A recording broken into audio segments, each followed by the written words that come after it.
Manglaji, we're starting. You can start recording.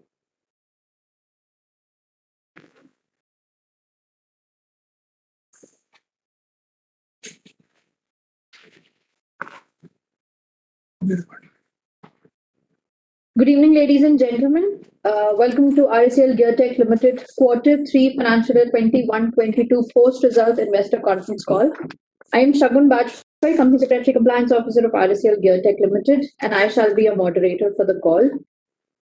Before we start, all the participants may please be informed that this conference call may contain forward-looking statements about the company which are based on the beliefs, opinions and expectations of the company as on the date of this call. These statements are not guarantee of future performance and involve risks and uncertainties that are difficult to predict. As a reminder, all participant lines will be in listen-only mode and there will be an opportunity for you to ask questions after the presentation concludes. Should you need any assistance during the conference call, you may post your concern, if any, in the question answer box available on the right-hand corner, or may raise your hand, which is again available on the right-hand corner of your screen. Please note that this conference is being recorded. We today have with us the management of RACL Geartech Limited, represented by Mr. Gurshadhan Singh, Chairman and Managing Director, Mr. Devraj Arya, Director and Chief Financial Officer, and Mr. Prabmeher Singh, Vice President, Finance and Operations. I now invite Mr. Gurshadhan Singh for his opening remarks. Over to you, sir. Thank you, Shagun. Good afternoon and good evening, everybody. On behalf of RACL Geartech, my warm welcome to all of you for joining us this investors call today. As Q3 financial results have already available on the website and on stock exchange website also. I hope all of you must have gone through the same. We'll first go through the highlights of the quarter over the company presentation, for which after that we'll of course invite questions from all the participants. So now I'll request Prabmeher Singh to take you a walkthrough through our Q3 financial results highlights. Yes, over to you, Prab. Good evening, everyone.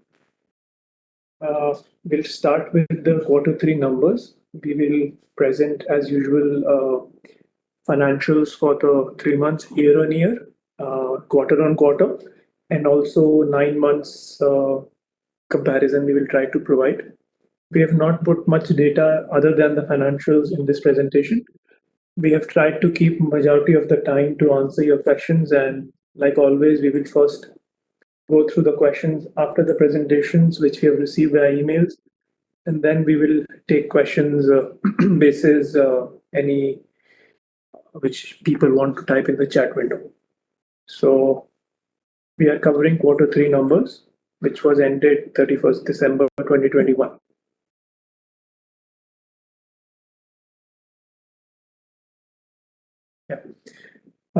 We did 75.08 crores as the total sales, out of which 53.13 crore, around 70%, came from exports market. Domestic sales was around 17.92 crore, and other income around 3.74 out of the 75 crore number we have. So 70% came from exports and around 30% was through the domestic market. If you compare this over Q3 2021, so when we compare year-on-year numbers, the sales has grown by 15%. So last year, same quarter, we did around 65 crores, and this year we did 75 crores. In terms of operating EBITDA profit, we did 17.62 crores same quarter last year, and this time there was a slight drop of around 7% into the operating numbers. So this quarter we did 16.35 crores. Profit before tax was lower by around 25%, and this was relating to around 11.77 crore versus 9 crores for this quarter. Some of the key reasons for shrinkage in this EBITDA margins was on account of higher input costs. When I say input cost, The toolings which we use, most of them are imported. The cost of the steel which the toolings are made of have gone up drastically in last few months. I'm sure all of you are tracking the inflations. Gas pricing and other things which become part of our other expenses have gone up. Freight cost, because being a high export company, we have a very high number in terms of the money spent on the freight. So that has also escalated in last few quarters, and this quarter the majority of the effect came in. There was also one reason that the same quarter last year we had export incentives, and with the new revision of the MIS, the export incentives have also reduced for us. So that also contributes towards lower margins or lower profitability to some extent. So everything came together in one quarter. So that is why we're able to see some lower comparisons in terms of quarter. And this, in any case, we did mention last year as well that last quarter of that year, of quarter three of 20, sorry, there was a very high prototyping which happened for this new business which we were developing. And there the margins were relatively higher because you understand prototyping costs have high margins because of customers' willingness to pay. And that is why it was one kind of margins or higher numbers which we had. So obviously we cannot compete on those numbers each quarter. So that is why these few main reasons we have tried to list down, which are the major reasons for this decline, what we see in the profit before tax, in the EBITDA numbers. And profit before tax was due to some foreign exchange fluctuations into the interest side, which resulted into this.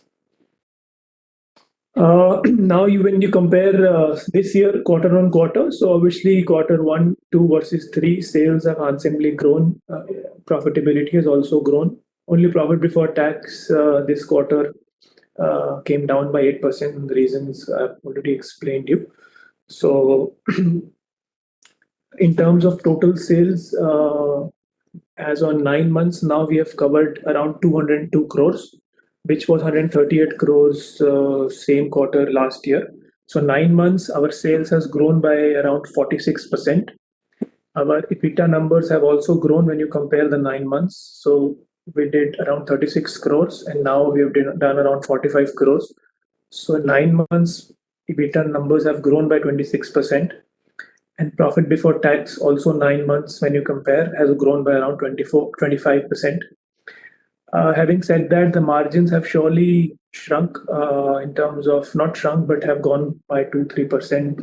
And the reasons I've just explained you in the subsequent slide, that higher input costs because of steel and other aspects have resulted in that. And in terms of the numbers to sales, we are very confident that these numbers should keep on growing, and our target for this year to grow around 40%, 30-35% shall be maintained, and we'll try to do better than what we budgeted during the start of the year. And yeah, that is in terms of the question to the numbers relating to the quarter 3. So I've just tried to keep it quite crisp and straight. So now we can go to this questions which we have received. Shagun, if you want to.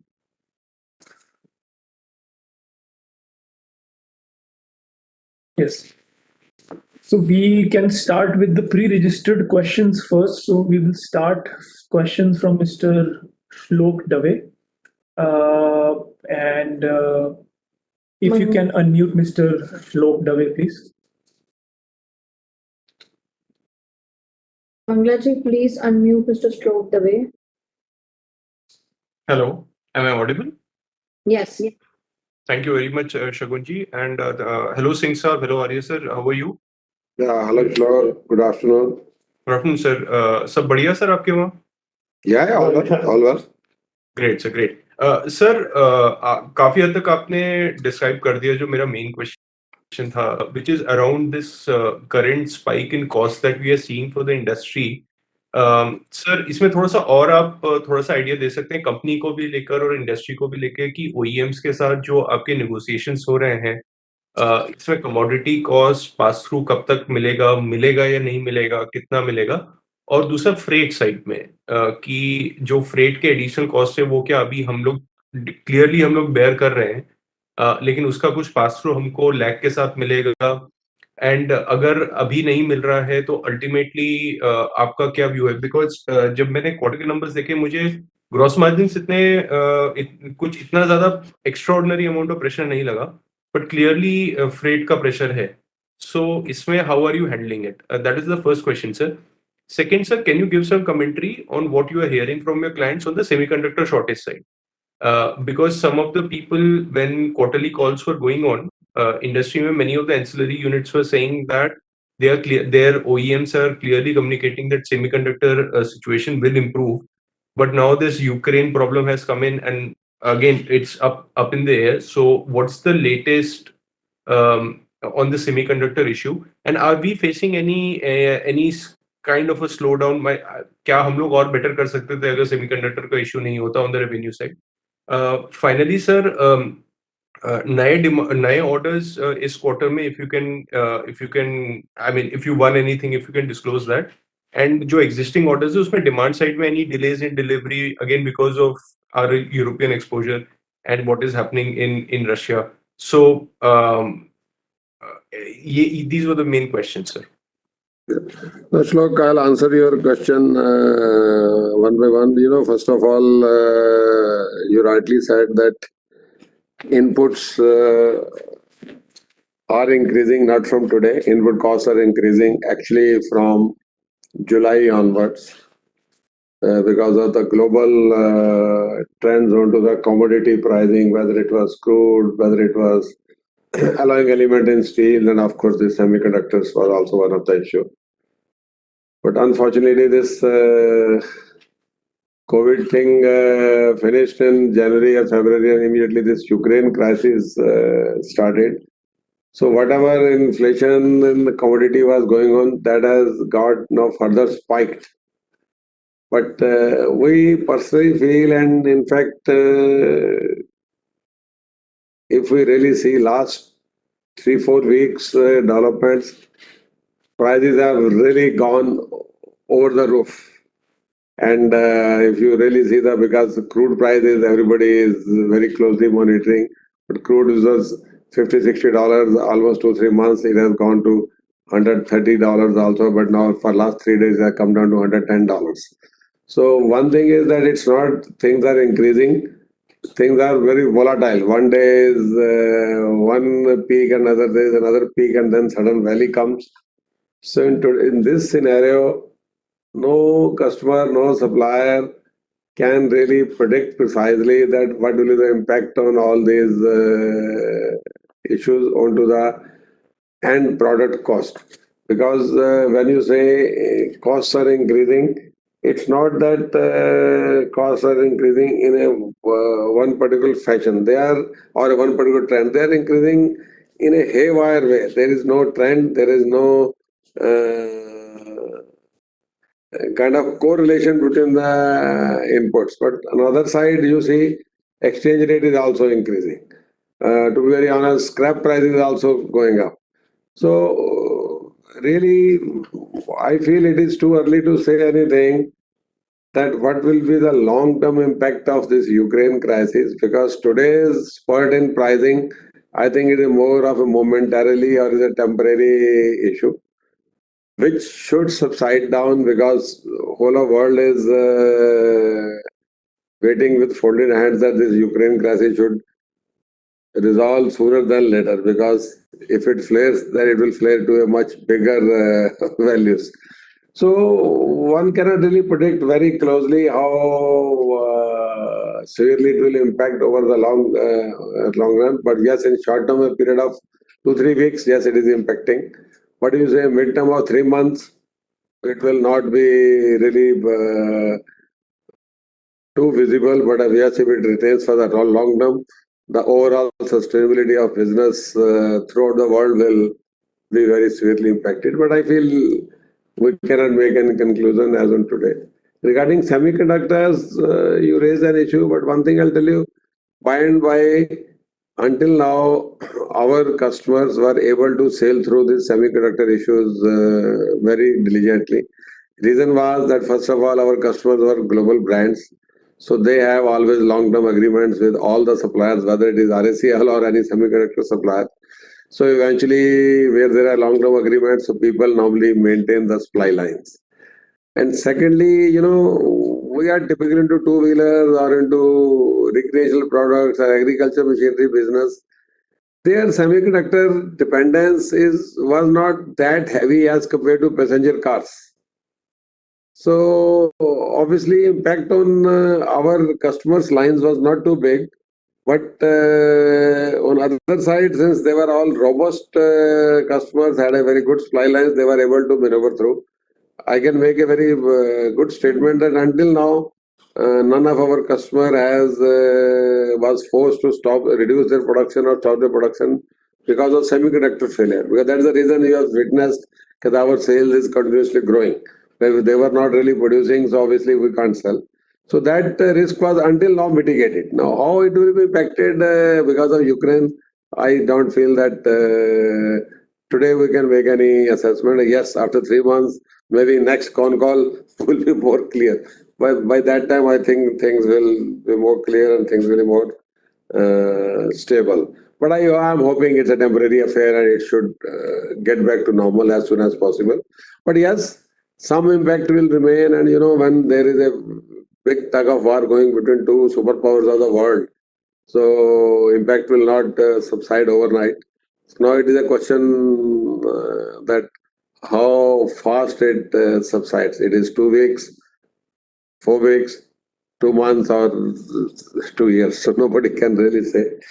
So your third question was on new orders. Yes, getting orders is a ongoing thing.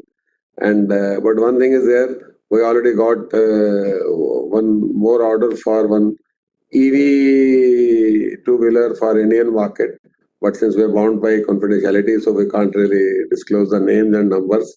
But yes, gradually we are getting more orders for EV. So this is a latest edition, and hopefully very shortly it will go into mass production. So it will have a positive impact on our positive effect on our future production and as well as our entry into EV businesses. I hope all three questions I answered.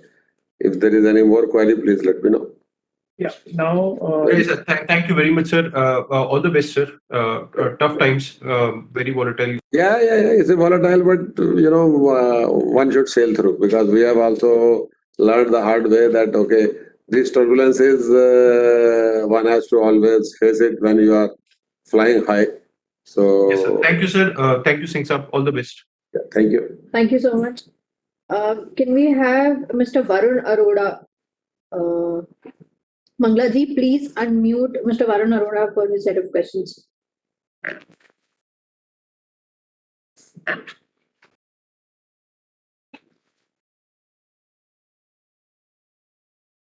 Mr. Arora? Hello? Hello? Is there?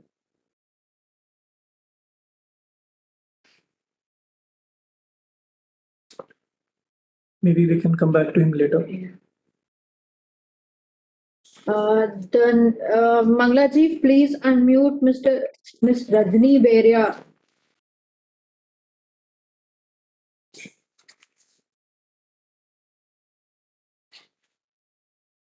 Madam नाम क्या नाम बताया दोबारा बोले please. Rajni बेरिया। नहीं है शायद। रजनी बेरिया के नाम से तो ज्वाइन नहीं है। No worry. No problem.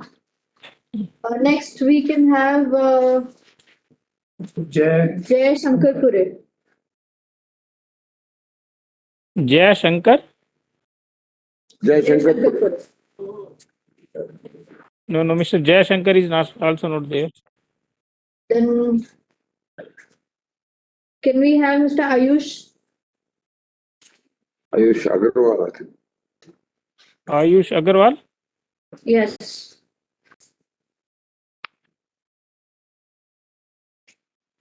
Hello, Yes. Yeah. am I audible? Yes. Yeah. Good afternoon, sir, and congratulations on a good set of numbers despite, all the issues and posting such great margins. Uh, Sir, my first question is on our CapEx. If you can just, explain the CapEx that we have done in FY22, what is the status on that, and what is the CapEx that we are going to do in FY23, and what will be that towards? No, I think the capex of FY22 is going as per schedule, and most of the things are either delivered because now FY22 is almost at the verge of closure. So capex was all on time, so everything is going as per the track. And in fact, as we always keep telling that whatever capex we do, it is always for the coming years. What we are producing today, this all capex was done maybe 2 years or 1 year back. What we are doing today, it is for our preparation for FY23 or onwards 24 or 25. So this is going as per track. And for next year's plan, of course, since they are as per the SEBI guidelines, we are not supposed to really disclose the numbers, but yes, it will be in line with the existing numbers because we also have very good growth plans for the future years also, even for FY23 also. And as we have always said that ours is a capital intensive industry, so we need to continuously upgrade our technologies, we have to continuously expand and add more diversification strategy. So we need to have a capex on an ongoing basis. But in parallel, we keep on repaying also. So net addition of capex is always very nominal. It's not that if you are doing capex, so it doesn't mean that we're just borrowing and increasing our borrowing lines. We are repaying also.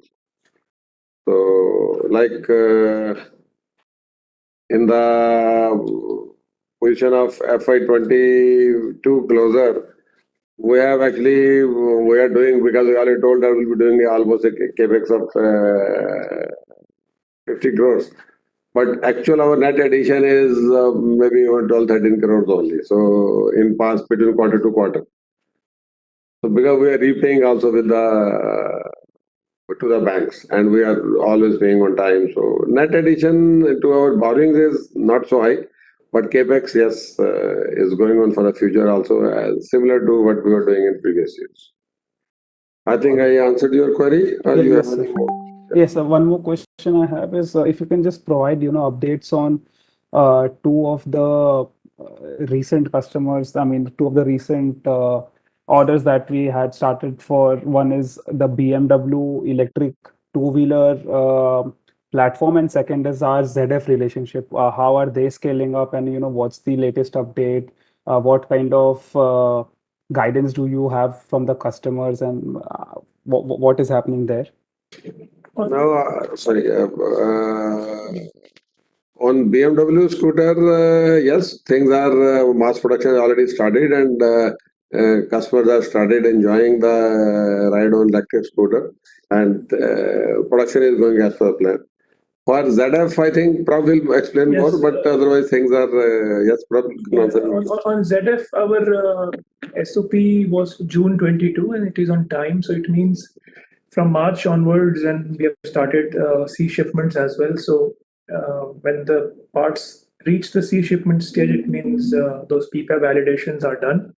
We've already cleared level 1 validations, and now this month onwards, we will be dispatching for the regular production to our warehouse, and then we maintain the call-offs. So from June, yes, it will start contributing. In fact, even the customer BMW will start using our parts from July, I think. Huh? Yes, yes. The validation was always happening. Yeah. Now the field cars will have.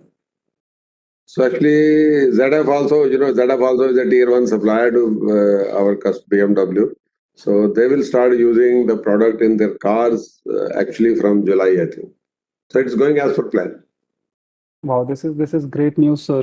This is really nice. And my sir, final question is, if there are any new significant order wins or platform wins or customer wins, if you can throw some light there. Yes, on that, we have already mentioned that we have bagged orders from one domestic two-wheeler manufacturer who will launch a new electric scooter. Obviously, details we cannot divulge. But this is again what we gave an indication in the last call that we are in active discussion with them. So we won that order. So that is going to be electric scooter, which will be launched. So it will be on our parts. Other than that, there are few more developments which are in pipeline, which are of again passenger vehicle segment. Again, these are engine agnostic parts in the sense they will be in electric, hybrid, or irrespective of the fuel type. It will be in the vehicle. So some are steering parts and some are chassis parts. Again, it's a very big name. As of now, it's under consideration. So, but there is a 90% probability it should come. So I believe by the next call we'll be able to share that update as well. And there are other more orders which we are discussing, but few key orders in next quarter you'll get to hear from us. That's really good to know, sir, and wish you all the best for the future. Yes, That's it from my side. Thank you. Thank you. Thank you. Then can we have this Ukraine question already answered, I believe. EV question answered. Maybe we can take questions for this from this chat window.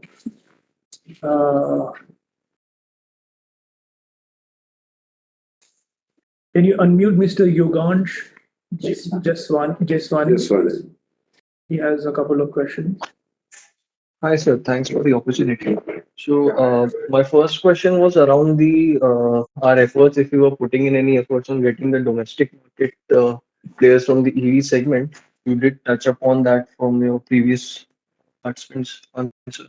So, again, is it on the two-wheeler EV side? We have at what stage are we? Are we still in the commercialization and testing, or commercialization phase, or the testing phase? No, we If you just could. got the order. The development of parts has still not started. The business has been awarded to us.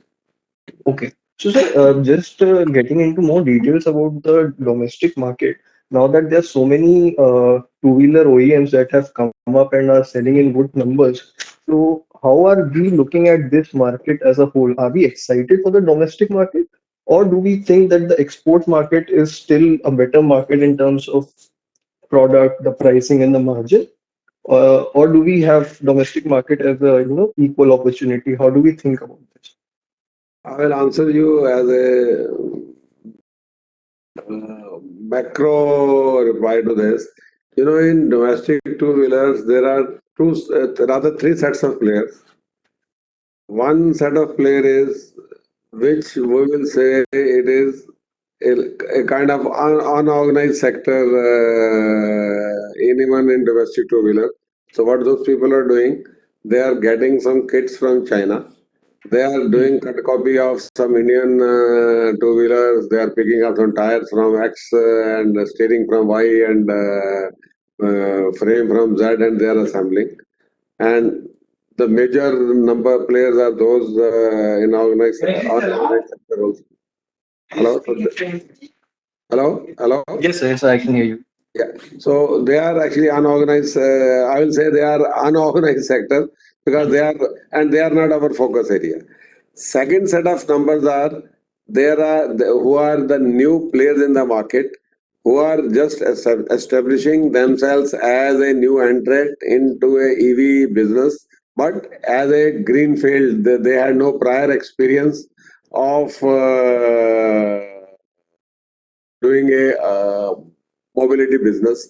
So of course we have focus on those customers, but our business model is always we first bag the order, only then we make investments or make development decisions. So they are under our wait and watch category. Third segment is the organized sector or the current mobility players who are now diversifying into the EV business. That is, of course, our first focus area because we know that those players have a very, very long experience of into the mobility sector. whatever numbers they are offering, whatever models they are offering, those models or numbers are coming after an exhaustive development or a study process. So we are focusing on those customers in first phase. That's the area where we are told that we have already bagged one order from a domestic EV two-wheeler supplier who are already in this field. This new startup cultures and this new organized sectors coming in, yes, they are. We are also under wait and watch. We are interacting with them. We are offering them our solutions, and we are getting very good response from them. And but yes, numbers are still a little unclear situation. But as and when things come, we'll definitely get the advantage since we are already interacting with them. And third segment is those unorganized numbers, because there are many people who are just assembling EVs. But after 1 or 2 years, there will a lot of consolidation will happen. So all these small players will vanish off the scene. So we are not focusing on those small players. So this is how we have strategized our foray into EV business. Probably if you want to add anything to this. Yeah, I think what we're trying to highlight is that already established OEMs which are making fuel two-wheelers are shifting to electric. So in any case, our first importance is to work with them, because eventually we are knowing that they have a strategy to also sell fuel vehicles together and the electric, and the ones who are just electrics are still either already established their supply chain, that is why they have launched their scooters. Now if they're shifting to new suppliers, is maybe because of cost pressures or maybe because of upgrading to newer technologies to which even they're not sure of. So all of these scooters which have recently launched eventually have a 1 or 2 year of field market study which will happen.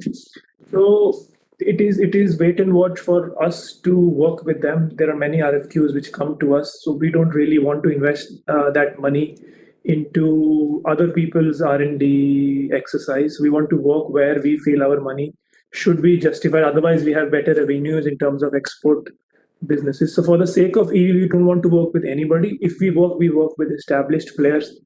And that is how, at least for the two-wheeler market, we're looking like this. Okay. That's really helpful, sir. Good to get this clarity. Yeah. I agree that these new players can be difficult. EV business is really evolving, so it has yet to. Because making a Great scooter is one, but selling is one, but then successfully running them, making the numbers. There are many players who say that they will sell 1 million scooters without really realizing that there is really a market for 1 million scooters or not. So, sometimes these kind of, investments, particularly at our size of company, we cannot make investments on these kind of hypothetical calculations. Because for their valuations, they must be doing those forecasts just for getting private equity or valuations, and they are holding only 4, 5, 6% of equity, and that's all the private funds are happening. So we can't really make our investments based upon those numbers. So as Prabh has explained, I also said the same, that established players, we know if they come out with some numbers, they mean it. So our focus into that. But nevertheless, it's not that we will just sleep over the established players and tomorrow this Nokia story happens, so we don't want to do that also. So that's the reason. The next level of what we call it startup things, or the people who are into EV business, but without any earlier mobility experience, but sizable companies.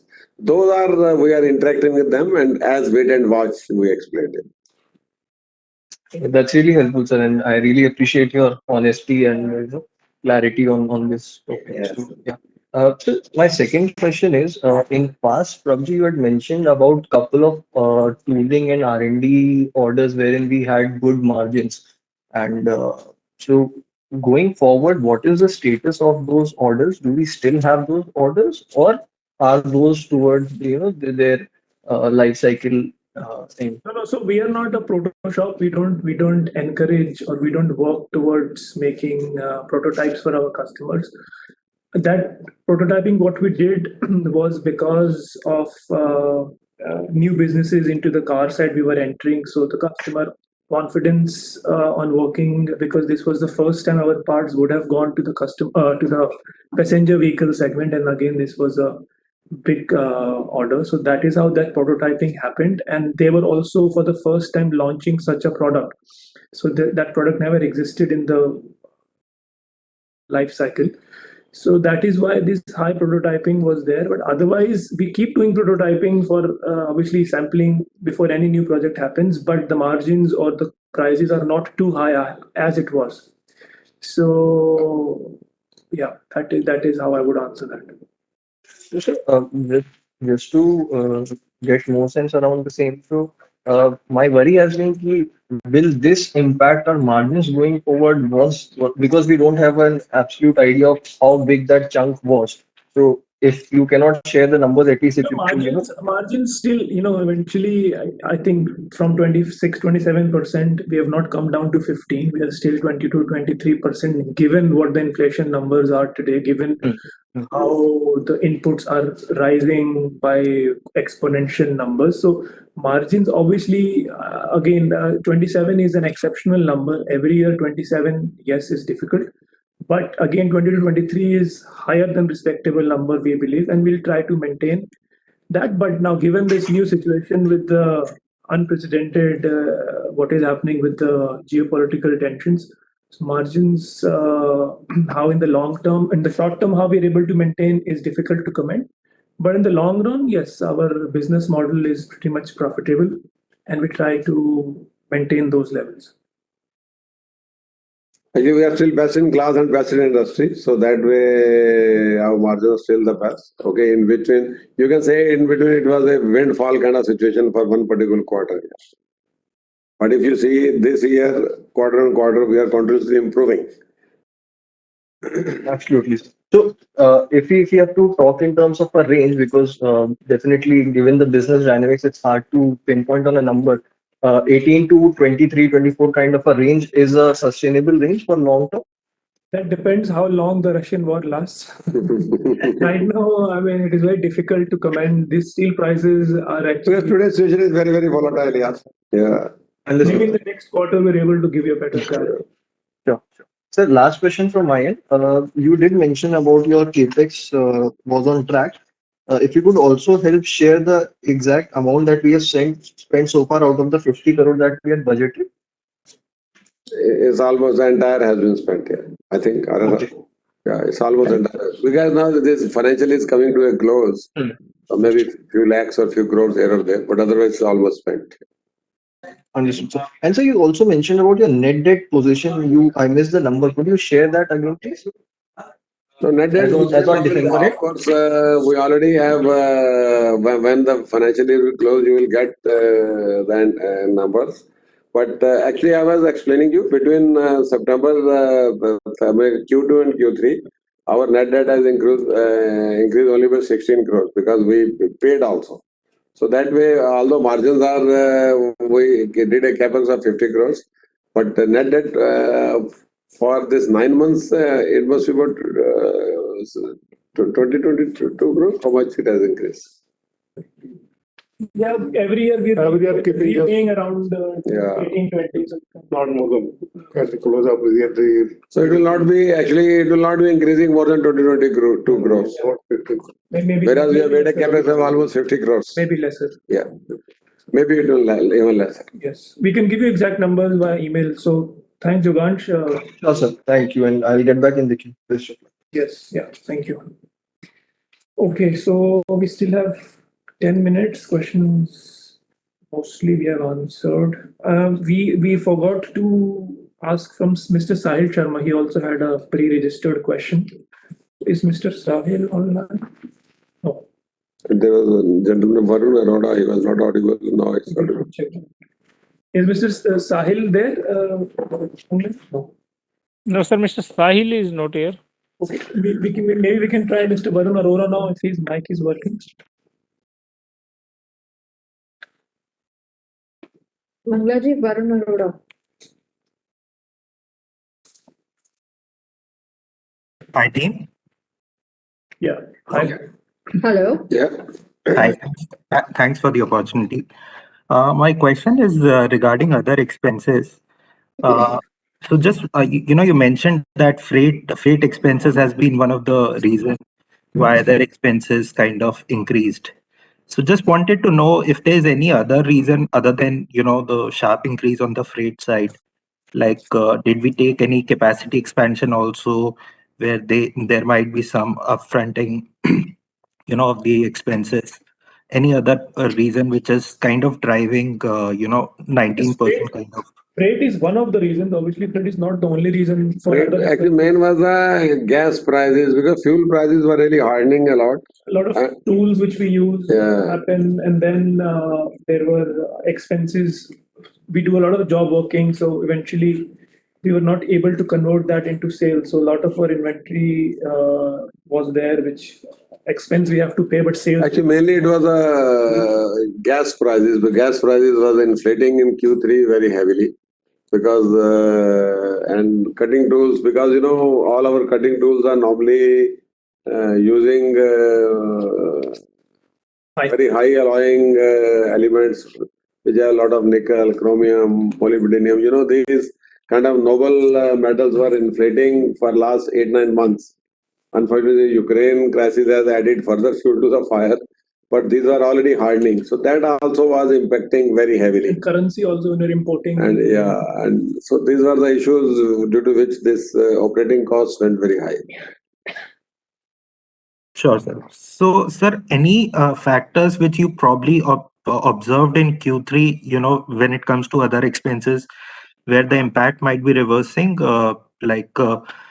you've spoken about freight, gas prices, currency. So, any factors which, or everything is kind of getting more volatile and, So actually, as Prab already told, in the short term, nobody can predict. But in the long term, yes, these things will cool down because fuels and crude prices cannot retain at this level. Because you might have seen today's newspapers, even US is getting inflation of as high as 9%. So if US retains inflation for 9% for 1 or 2 years, whole of world will collapse. So eventually, these kind of prices are going to cool down over a period of time. Particularly these noble metals and the fuel prices, they will cool down because I feel they are more related with some geopolitical things or many economies of the world have lost very heavily because of COVID. So since COVID is now in a decline mode, so the larger players or the largest economies led by their own countries, they played little bit this metals or fuel prices to make more money out of it. Although India is on a negative situation into this, but over a period of time things will cool down. Same is on the freight also. Freight cost also will cool down over a period of time. So in the long term, things will come back because these are not sustainable levels. right, sir. Is there anything else, Mr. Valdora? Yeah, I have one more question. That's on working capital. So I understand, our business is such that because we focus on, niche premium players, the requirement of SKUs is on the higher side. So our inventory days is on the high, it tends to be on the higher side. But, as we kind of move from a 300 crore sale business to we are heading to 500 crores. So as we kind of higher scale, can we control the payables on our side? Can we do any action which can help, bring down the working capital for our business? So first of all, our working capital is not under pressure. Our working capital is very, very stable. And as on 30th September, our working capital was 33.88 crores. As on 31st December, it is 64.8 crores. Hardly there was a change of 1 crore. So working capital is not under pressure. And, controlling payables these days is not a very healthy way of doing business. First of all, Government of India has stipulated very clearly that all SMEs have to be paid within 45 days. Now it is a government diktat onto all the big players. So eventually working and normally since we are at the just at the verge of a large player. So our suppliers are generally from the SME category. So we can't really play with them. And secondly, if you control on the payables, then eventually you lose your negotiating power also. So rather it is always better to pay on time or pay before time and get better pricing so that you are able to get better margins. So we are able to get working capital because of exports. We get working capital as low as 2% of the interest cost. And if we can get a better price negotiations of 5% or 10% for us, it is better to pay on time. So that way, working capital cycle is fairly good and it is very well under control. So we don't foresee any major cause of concern for this working capital. And eventually, frankly speaking, we are doing a turn because our working capital receivable cycle is, I think, 90 days, 110 days, or how much? Receivable. Yeah. So it's almost 90 days receivable. When you are doing 70% of your exports and we're still getting our receivable within 90, 100 days. So nothing better can be done. And secondly, our pricing structure has a built-in cost for this. And cost of capital is also low. And cost of capital is very low. So this is a healthy situation. So we do not find any concern area. And we've improved. If you see the cash conversion cycle 3 years ago versus now, eventually receivables have improved, and payables, obviously, as explained, incentive to improve is not there because we are able to command better pricing. But inventory management we do better so that the cash stuck in inventory is less. So that's how we look at it. Yeah. Total level of Okay, thanks, Mr. Arora. We had one Thank question. you so much. Regarding Thank you. Some hiring, so probably some different question than the numbers. So can you unmute Mr. Puneet Chawla?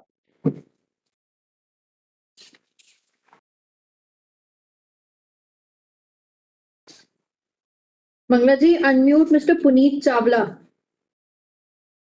Hello. Yeah, thanks for giving me the opportunity. I hope you are able to hear me, sir. Yes. Yeah, I was. Yeah. So my question is on hiring. So what are our hiring plans in terms of employees? As we are growing company, so are we hiring good numbers in the coming year, or what is the trend in the past 2-3 years? Yeah. We are contributing positively towards Pradhan Mantri Rozgar Yojana. So we have to create sufficient employment opportunities. And our state government has one election, so we have to add value to their because any of the government always looks for that we create employment generation. And frankly speaking, as an industrialist or as an entrepreneur, as a businessman, whatever you may call it, we always have to strive for that we create employment opportunities for us. Employment opportunity for the younger generation. Yes, we have definite hiring plans, and in fact, our HR department, which is very well handled by Prab, if you have any specific question, he will answer you. But otherwise, yes, hiring is an ongoing process. And if you can share your email or your address, I'll tell Shagun. He will send you our latest house magazine. Even I was thrilled to see full page because we always in our house magazine, when new joinees are there, we print their picture. So this time I was very happy to see a full page of new joinees. So definitely we are creating enough business hiring opportunities. But is there any specific question? Prab can answer. My question little specific in terms of as we are looking towards EV opportunities. So do you see we need to go towards EV specialist who can push our company's focus towards that domain? As crude prices are increasing, I feel in the next 6 months to 1 year, if we can capture that opportunity very fast, that would be really good for our company and shareholders as well. So, sir, eventually, irrespective of whatever our company is making or wherever it is used, as a practice, not from now, for a few years from now, we have tie-ups with colleges. So our way of working is that we first hire the talent fresh. So we have GET programs, we have at the operator level DET programs, apprentice programs, which are good paid programs. So we train them for 1.5 years, 2 years in our campus, in the sense in our plant. because talent, you're right, is a very big, going to be a big issue in coming years. And in few years from now, engineers having the skill which the industry needs will not be actually there. So we work very closely with colleges. We hire them fresh. We then train them. Retaining them is definitely a hurdle, because obviously, uh, when you are trained 2 years in-house at the shop floor, so your market level of being paid by somebody else increases. So we have many incentives for people to stay. We have many scholarship programs, and that is how we are working very closely with the younger generation. People in our plant, 10 years, 15 years, who joined fresh in colleges are running the departments now. And this is how, as a strategy, we have been looking at it. And when you say EV specific qualification, end of the day, as you know, we are not going to change much in terms of what are we making, because our processes will still remain the same. It's just that refinement or further precision will come in. So skill wise, there is not much requirement in terms of, obviously, our infrastructure or our technology. The plant we have today is in any case 20 years advanced to many of our competitors. So a lot of technologies in India, only we have it. But in any case, the talent who is running it on the shop floor is trained in-house on such equipments. So for us, getting the talent is difficult, but we manage it. But retaining it, because of the IT cost, IT salary packages, is something which I'm sure all manufacturing industries face. That is one challenge. So we work on it, but we are very much focused on developing this talent in-house. Okay. Yeah, thanks for Yeah, to add what Prabha said, when you say EV specialist, we are not producing any EV. We have to produce the mechanical components for the EVs, and they are almost similar as the fuel components. Only thing is they need more precision, they need more technology. For that, we are preparing for last 3 years. So that way, we already have the experts available with us, and to train to run those equipment all. Yes, we are continually training the people. Yes, I understand that, sir. Thanks a lot for this. Another question that I have is, what are our proactive steps in terms of managing this rising commodity prices, rising fuel price, rising this freight cost? There are three components which I feel will not be going down in the next 6 months also. I belong to a industry where I see the chips shortage will definitely hurt the bigger players also in the coming time for next 1 year as well. So what are the proactive steps that we are taking to manage this? Are we building more inventory at our site if we are seeing that for 6 months our commodity prices keep on increasing? Or are we working towards getting our fuel from alternate sources, something on the renewable side for the longer term? So any plans on that? So that is my question. I'll answer you. First of all, there are few things which are beyond control of any of the industry experts, leave aside me. But yes, proactive approach, like on energy side, I can't do much on the gas because there is no alternative available to me for LPG, which I am using. Yes, God willing, tomorrow government decides to bring piped natural gas to our area, and this gas comes, just cost will go down. But we are actually working right now very actively on using non-conventional energy resources like solar power. We are working on a project with some experts to have rooftop solar so that we can, on one side, if we are paying higher on the gas prices, we should save some cost by using solar power. So these kind of initiatives we are taking. On raw materials, nobody can really store raw materials for 6 months or so, because then the same set of people will ask why your inventories are so high, because inventories also have a cost. Because if you store stock material for 6 months, you have to pay higher inventory cost, higher storage cost, than the production cost, because you can't really keep the raw materials for 6 months period as unprotected. So obviously these kind of shortcut solutions will not come. But yes, we are working proactively with our customers. We have with some customers agreements on 3 months basis or 6 months basis or 1 year basis. We are talking to our customers here, okay, until this thing doesn't settle down, please help us to mitigate those risks. Maybe on a shorter agreement period or any such thing. So we started discussing with them, but they are our big players. They will not give overnight solutions. But nevertheless, you might have enough feedback with you that this raw materials will not soften within a 6 months or a one year window. But this is anybody's guess as on today. I see. I personally feel this needs little more time to actually make a very realistic assessment of the situation. And these customers also, if raw material prices really remain so high, so eventually all the customers also are aware about it. So they will also not endlessly keep us under pressure. So because these customers have a very very good business ideology, that they always ensure that suppliers remain healthy. Because 1 month, 2 months period here or there, okay, everybody can sustain these hiccups. But if these hiccups are 6 months or 1 year, eventually customers also will pay heed to it. So one has to have actually a very proactive approach. We are working with these customers for 10 years, 15 years. And now if there is a crisis and we suddenly make too much of hue and cry, so this sometimes leaves a negative message also. Customers say, okay, if there is a crisis, so this supplier is not standing with us in hours of difficulty. The customer also has no magic window to give the increases. Because it means he has to increase his vehicle price. If he increases his vehicle price and his competitor doesn't, so then he loses his business. So we have to really have a very, very balanced view about it. Okay?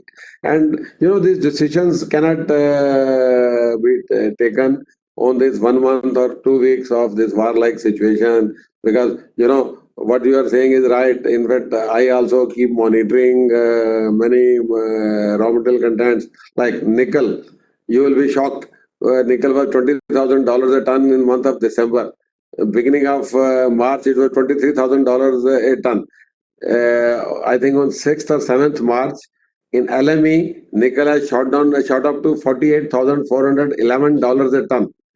And the LME has suspended trading of nickel once it has achieved. It has shot up to a level of 250%. And LME has banned the trading of nickel. Now, these kind of pricing, if you really see, if they can sustain for 1 year, world will crash. So eventually these things will come down. This crude was $130 4 days back. Today has come down to $110. And hopefully it will cool down to maybe sub $100 within next 1 week, 10 days. So I tell you, nobody can really make a very good prediction at this point of time. Maybe another 1 month, 2 months, or maybe next con call, we all will be very clear which way the wind is blowing. Sure. So Yeah. just one suggestion from my side, if you can absorb it for the coming conf calls. This conf call with respect to the results, this is a too long a gap for us as investors, basically. Generally, the results are coming in January and now conf call is after 40-45 days. So can this period be reduced between the results versus the conf call? This is just a suggestion. I know you must be optimizing this part already, but I thought of bringing it to the notice again, just in case this can be absorbed. End of the day, our intent is always to conduct between 45 days. And actually, the results come on time, and the purpose of this call, in any case, what we disclose in terms of results are already known. The questionnaire or the people's questions we answer on the day one. We keep receiving questions on the emails.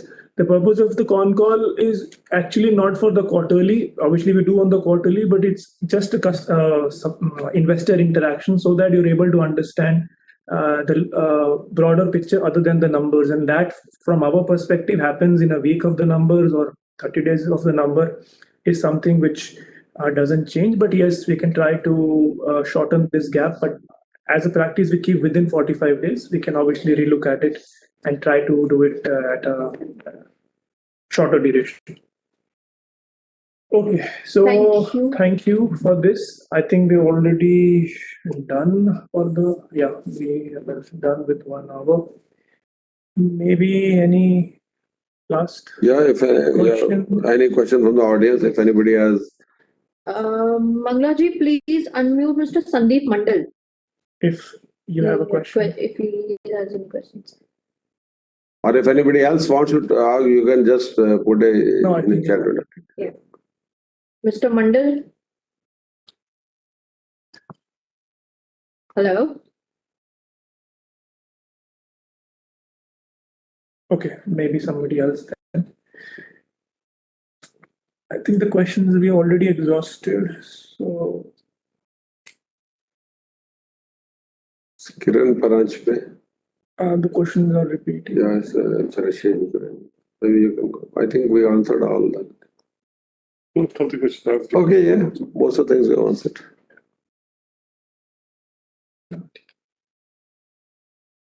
So if there was a question. Yes. Okay, so I think we'll conclude our call for today. So thank you, ladies and gentlemen. We've taken our last question. We hope that we were able to resolve all the answers. We were able to answer all the queries. If any questions are still unanswered, you may please send them at investor@RACL Geartech. Somebody saying, can I ask? No, that's old. And for the closing comments, sir, if you'd like to conclude. No, I thank you, gentlemen, for your continued confidence and trust on us. And I really sometimes feel very, very privileged that you have given us very good windows for sharpening our thought process, and keep these pressures on for us. And please stand by with us in this time of difficulties also, because coming times are challenging, particularly next 2-3 months are really very, very challenging. So please keep your continued trust and confidence on us. And I can assure you on behalf of all of our management colleagues, all our team members from RACL, that we will leave no stone unturned to keep this flag of our continuous growth and improvement in profitability always high with flying colors. So as a concluding thing, we'll say, whatever are the challenges, we will come over. So I always believe every threat has an opportunity. Every weakness has some hidden strengths. So we have to identify the ways and means to conquer those threats and weaknesses. There are few things which we can't control. What we control is our actions. So we will always having our proactive actions to keep this flag flying. Thank you, gentlemen, and wish you all the best, and wish you best of health also. Let's pray to God that COVID is now thing as a past, and we must say that whatever is happening across the globe at Ukraine or Russia, and this is a severe blow to mankind, so we should pray to God that world comes to peace at the earliest. Thank you. Thank you, ladies and gentlemen. On behalf of RACL Geartech Limited, we conclude this conference call. You may now disconnect your lines. Thank you. Suraj.